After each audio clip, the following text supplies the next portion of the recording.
while Russia was attacking Ukraine. It also had to deal with its own people. It was almost betrayed by its own people and almost lost its home. Why? In September 2022, Russian oligarch Prigozhin publicly released a video in which he recruited thousands of convicts from Russian prisons and promised them to join his Wagner mercenary army, sign a 6-month contract, enter Ukraine to fight against the Ukrainian army, and gain freedom if they survive. The new prisoners increased the strength of Wagner's troops from 10,000 to 50,000. Who is Prigozhin? He is Putin's good friend since childhood, the head of the Wagner mercenary army, and also the person who betrayed Putin. This guy directly led his mercenary army to march towards Moscow. When Prigozhin was young, after making some money by setting up a stall in St. Petersburg, he opened a high-end restaurant in the 1990s.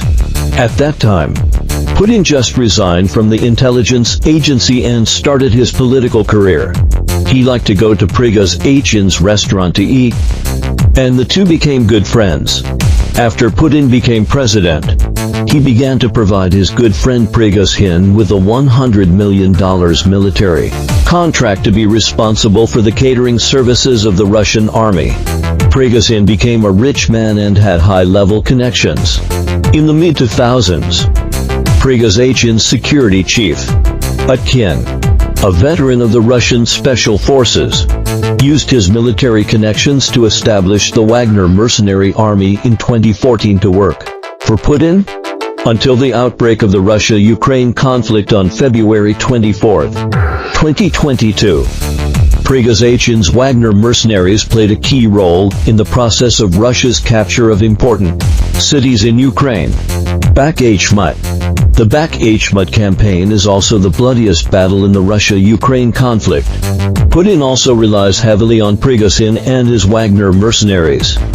After Ukraine's first counteroffensive on October 1, 2022, which recovered a large area of territory, the defeated Prigozhin was very angry and directly publicly criticized the Russian Ministry of Defense, claiming that they misled Putin by providing false reasons or excuses to get people involved in the war in Ukraine.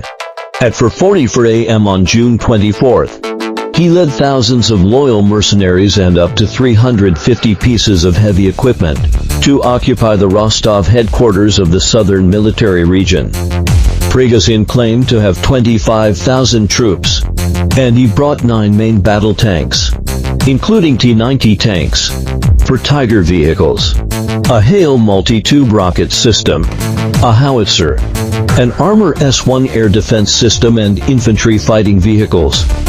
Prigozhin also tried to use his social media influence to persuade ordinary Russian soldiers to join his rebellion, because he only had a small group of soldiers, and Prigozhin himself did not have enough troops. So he did not call this operation a coup, because it is difficult for these Russian soldiers to accept, who would be willing to bear the stigma of a treasonous coup, but they are willing to resist the bad Russian military leadership. Secondly, not calling it a coup also gives him room for negotiation in case of failure. Why was Prigozhin able to convince ordinary soldiers to join him? Because at that time, many Russian soldiers had not received their salaries for several months and had not been home on leave. They should have received their salaries every month, but they said the actual amount paid was several times less. Some soldiers and recruits complained that they had not received their salaries for 2 months. For soldiers, there are 2 things that cannot be tolerated. There can be no problem with their salaries and their families. Prigozhin also claimed that the number of casualties reported by the Russian Ministry of Defense was far lower than the actual situation. If the soldiers feel that their lives are being wasted, they may be at the tipping point of rebellion, thinking that going to the front line is also death.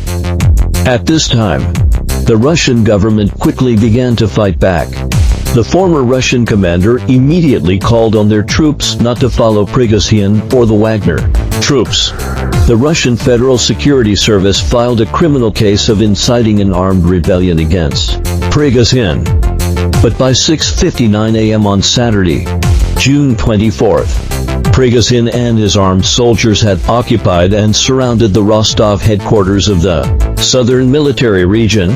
Prigozhin captured the deputy defense minister in Rostov and humiliated him in a conversation, saying that our soldiers died because you used them as human shields, without ammunition or plans. Prigozhin threatened that if Show IGU, the old stubborn, was not handed over to him, he would lead his troops to Moscow. At 10:38 a.m. on June 24th, Putin delivered a speech, calling Prigozhin's actions a criminal enterprise, a treasonous and armed rebellion. Shortly after Putin's speech, Prigozhin said that Putin had made the wrong choice, which was even worse for him. Soon we will have a new president. Wagner began to head straight for Russia's M4 highway. At the same time, Russian forces were busy strengthening the defense of Moscow. Wagner's troops initially passed the checkpoint smoothly, but from Rostov to Moscow, there is a 16-hour drive, which gives the regular Russian forces enough time to demolish the M4 highway and send attack helicopters and planes to deal with Prigozhin's troops. Wagner shot down to combat helicopters for transport planes and a plane. During this period, at least 13 Russian regular troops were killed. By 11 a.m. Moscow time, the Wagner troops had crossed the Voronezh in Russia.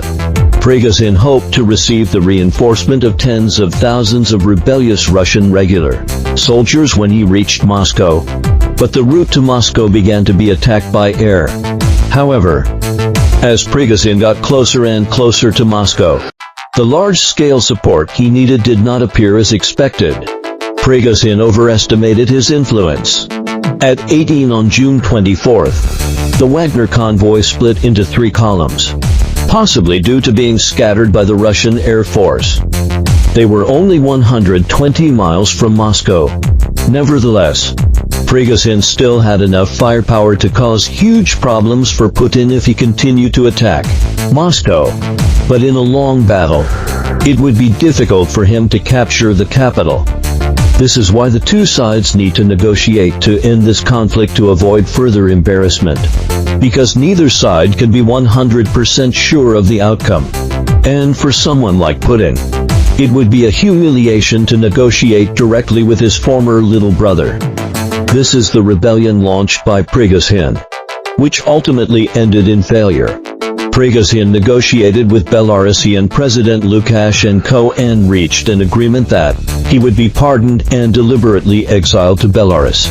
On the evening of June 24, 2023 Moscow time, Prigozhin ordered his troops to turn around and return to their training camps and front lines in Ukraine.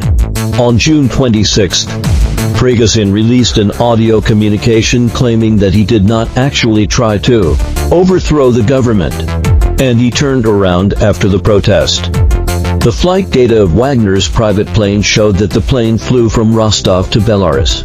Prigozhin's private plane crashed in the Tver region of Russia, killing all 10 people on board.